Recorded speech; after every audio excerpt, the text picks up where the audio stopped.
alxuraan yi sax fi mu nekk nii ñi leen di jàngal seen doomi alxuraanul karim gën cib jullit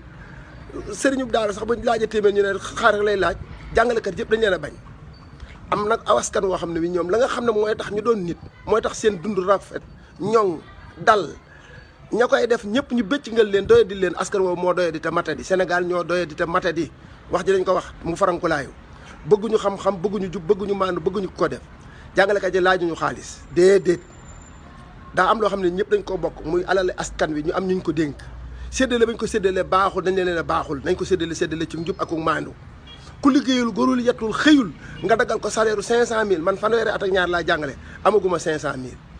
fukki at ak benn ci ren jii nii sama salaire dafa tàggatémbe ak sama carrière professionnelle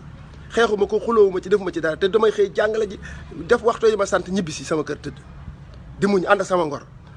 ñun jàngalekat yi daal yalwaanuñu saraxuñu lebuñu ñaanuñu